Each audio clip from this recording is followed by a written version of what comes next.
Now, when last we saw our hero Elijah, he had just completed a bold victory over the prophets of Baal. He had challenged them to a showdown of sorts to prove that God is real. He had taunted them mercilessly, and when their efforts failed, Elijah had called upon God to rain down fire from heaven to completely consume the sacrifices they had offered. Now, in the segment between last week's reading and this week's reading, two noteworthy things occur. One, God ends the drought that had lasted about 3 years by sending a great rainstorm over all of Israel. And two, after winning that challenge, Elijah calls upon the Israelite people to kill the prophets of Baal. And in a rather grisly scene, 450 prophets are executed.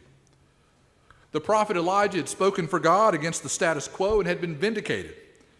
As we left him at the end of last week's story, he stood cocksure and triumphant. But this week, things have changed a bit. When Jezebel, the queen and chief Baal worshiper, discovers what Elijah has done, she calls for him to be captured and put to death. She sends a message directly to Elijah to inform him that his days are numbered, that he is a dead man walking.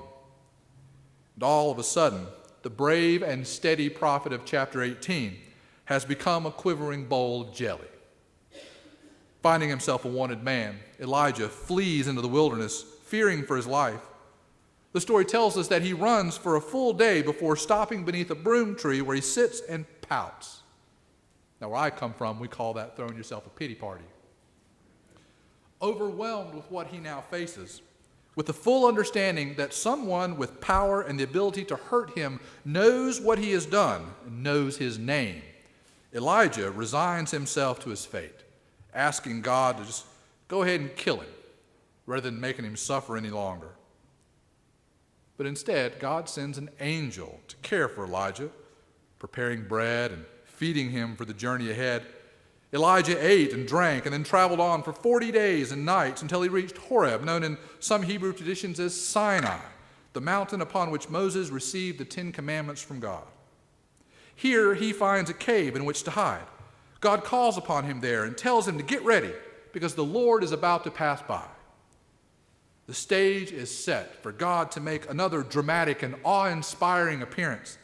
We've seen God rain down fire. We've seen God end drought with a great deluge. We've seen God tend the prophet in the wilderness with ample bread and water. And now, as Elijah takes refuge on the very mountain where Moses stood face to face with God and received the 10 Commandments written by God's own hand, here, in this epic spot, Elijah is preparing himself to see God once again. And so are we. And so here comes a great wind, so strong and violent that it breaks rocks, but we are told God is not in the wind. There follows a great earthquake, but God is not in the earthquake. Then there comes a great fire, perhaps like one of the raging wildfires that continue to burn this morning in Colorado, but God is not in the fire either. But we would expect God to be in those natural phenomena because we've seen earthquake, winds, and fire as signs of God's presence elsewhere in the Bible. When Moses receives the 10 Commandments on this same mountain where Elijah is cowering today, Exodus 19 tells us that there was thunder and lightning, as well as a thick cloud on the mountain, and all the people who were in the camp trembled. Mount Horeb was wrapped in smoke because the Lord had descended upon it in fire. The smoke went up like the smoke of a kiln while the whole mountain shook violently. But contrary to what our expectations might be, God is nowhere to be found in the epic and destructive forces that assail the mountaintop this day. When Elijah hears the sound of sheer silence, however, he goes out from the cave in which he's been hiding because he knows that God is in the silence. We've been expecting something breathtaking and exciting, and what we get is silence.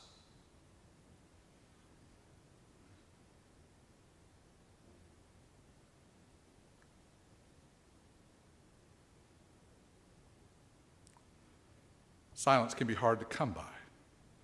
There's always something, traffic, birds, the air conditioner blowing, lights buzzing. We've gotten so used to the noise that we often don't know what to do with the silence. There's a great scene in When Harry Met Sally when the two title characters are having dinner. And Harry says to Sally, "It's so nice when you can sit with someone and not have to talk." And in the silence that follows, Sally, all she can hear is Harry chewing his food.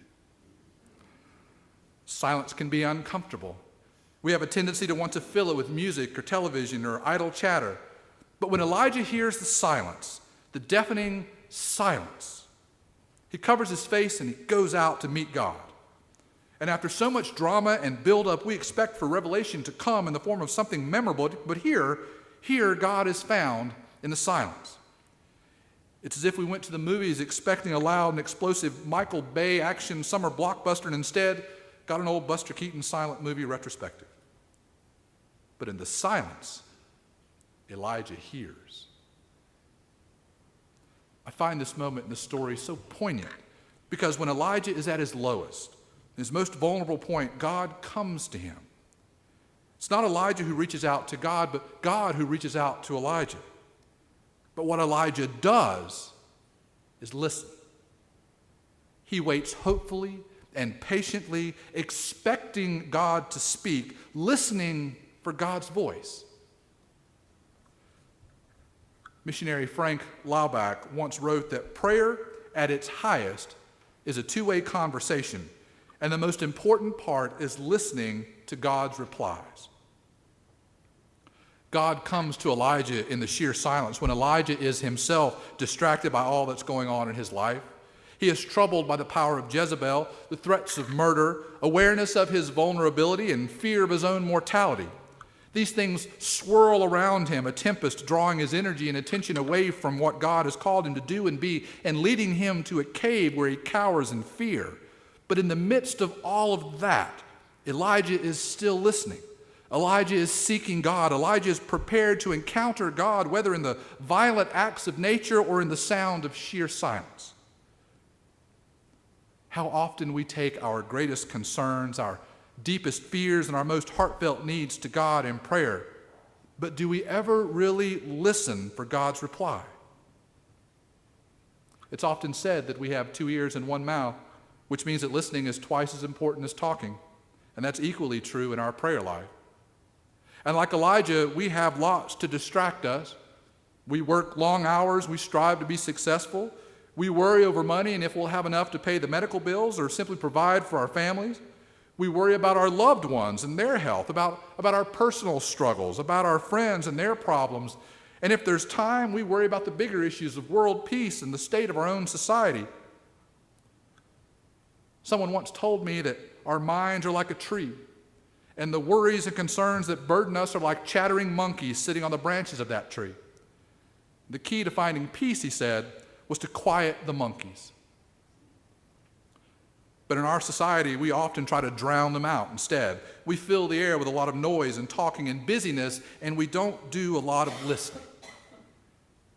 And that's what Paul Simon was talking about when he wrote the song Sounds of Silence in 1965, that everyone is talking but no one is listening. Does that characterize your relationship with God? Are you talking but not listening? Are you waiting for something dramatic and awe-inspiring and missing the subtle and quiet ways in which God is working in your life?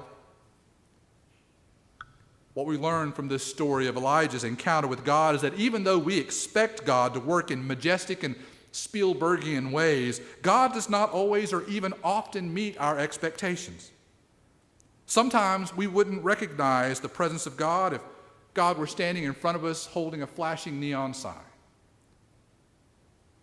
Bible commentator Chun Leong Xiao has written that sometimes God is not made known to us through flashy theophanies.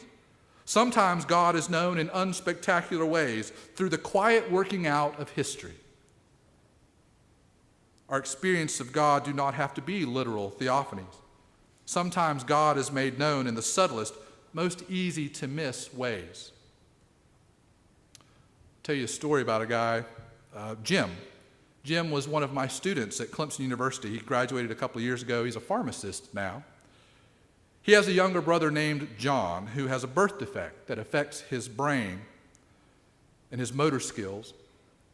Jim was telling me one day that the doctors discovered that defect was located in the left side of John's brain.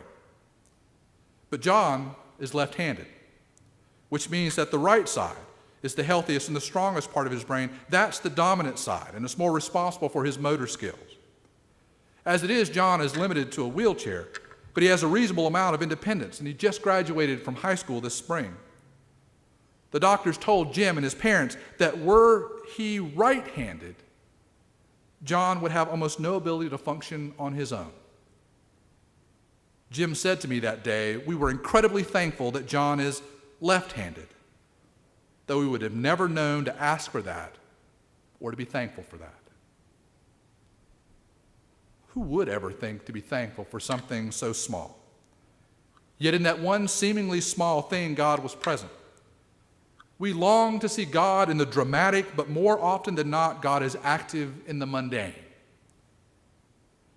John Calvin wrote in his Institutes of the Christian Religion that everything we need to know about God we can find in the creation around us, but we can't see it. We're like old men with poor eyes who are blurred by old age, who struggle to make out the words on a page. And Scripture, he says, the Bible, is like a pair of spectacles that help us to see clearly what's been right in front of us the whole time. What Calvin was suggesting is that when we don't see God active in the world or hear God's voice, it's not because God is hidden or silent. It's because we are not seeking God. God is speaking and acting. If only we'll settle down long enough to listen and process and reflect upon what God is doing and saying. We have to step away from the distractions of our daily lives and spend some time studying God's Word, praying for God's guidance, and reflecting on what we find when we do. See, I believe we see and hear God all the time, but we're not aware of it. I believe that in the ordinary circumstances of our lives, we experience God's presence. I believe that we experience God's mercy and steadfast love in the people that we interact with every day. I believe that God is always present with us, but that we are not always present and ready to hear God. Ask, and it will be given you. Seek, and you will find. Knock, and the door will be opened for you. For everyone who asks receives, and everyone who seeks finds, and for everyone who knocks, the door will be opened. We want so much to be fed, to be led by the hand, to have God's will for us made known, but sometimes we have to seek it out. Sometimes we have to seek and ask questions and exert some effort, and then stop to listen, really listen to what we find. And that is ultimately the point. There's nothing magical about silence per se. God can and does speak to us in silence or in the midst of the loudest and greatest storms. It's not that we need silence to hear God, but that we need to take a break, to quiet the monkeys for a while, to appreciate, to reflect on what it is that God is doing and saying every day.